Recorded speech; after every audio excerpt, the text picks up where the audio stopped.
ابو while نے بیان کیا اور ان سے ابو موسیٰ اشعری رضی اللہ عنہ نے بیان کیا، انہوں نے کہا کہ رسول کریم صلی اللہ علیہ وسلم نے فرمایا، آنی یعنی قیدی کو چھڑایا کرو، بھوکے کو کھلایا کرو اور بیمار کی عیادت کیا کرو۔ صحیح بخاری حدیث نمبر 3046۔ ابو جحیفہ رضی اللہ عنہ نے بیان کیا کہ میں نے حضرت علی رضی اللہ عنہ سے پوچھا، آپ حضرات اہل بیت کے پاس کتاب اللہ کے سوا اور بھی کوئی وحی ہے؟ آپ نے اس کا جواب دیا، اس ذات کی قسم جس نے دانے کو زمین چیر کر نکالا اور جس نے روح کو پیدا کیا، مجھے تو کوئی ایسی وحی معلوم نہیں جو قرآن میں نہ ہو، البتہ سمجھ ایک دوسری چیز ہے جو اللہ کسی بندے کو قرآن میں عطا فرمائے، قرآن سے طرح طرح کے مطالب نکالے یا جو اس ورق میں ہے۔ میں نے پوچھا اس ورق میں کیا لکھا ہے؟ انہوں نے بتلایا کہ دیت کے احکام اور قیدی کا چھڑانا اور مسلمان کا کافر کے بدلے میں نہ مارا جانا، یہ مسائل اس ورق میں لکھے ہوئے ہیں اور بس۔ صحیح بخاری حدیث نمبر 3047۔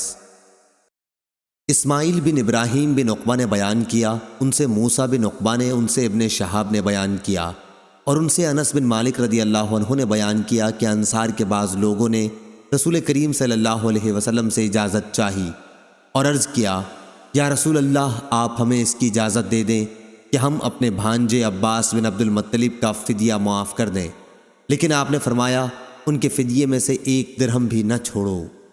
صحیح بخاری حدیث نمبر 3048۔ ابراہیم بن تہمان نے بیان کیا، ان سے عبدالعزیز بن صہیب نے اور ان سے انس بن مالک رضی اللہ عنہ نے بیان کیا کہ نبی کریم صلی اللہ علیہ وسلم کی خدمت میں بحرین کا خراج آیا تو حضرت عباس رضی اللہ عنہ خدمت نبوی میں حاضر ہوئے اور عرض کیا، یا رسول اللہ اس مال سے مجھے بھی دیجیے، کیونکہ بدر کے موقع پر میں نے اپنا اور عقیل دونوں کا فدیہ ادا کیا تھا۔ آپ صلی اللہ علیہ وسلم نے فرمایا، پھر آپ لے لیں۔ چنانچہ آپ نے انہیں ان کے کپڑے میں نقدی کو بندھوا دیا۔ صحیح بخاری حدیث نمبر 3049۔ معمر نے خبر دی، انہیں زہری نے، انہیں محمد بن جبیر نے، انہیں ان کے باپ جبیر بن مطعم رضی اللہ عنہ نے، وہ بدر کے قیدیوں کو چھڑانے حضرت صلی اللہ علیہ وسلم کے پاس آئے، وہ ابھی اسلام نہیں لائے تھے۔ انہوں نے بیان کیا کہ میں نے سنا کہ نبی کریم صلی اللہ علیہ وسلم نے مغرب کی نماز میں سورہ طور پڑھی۔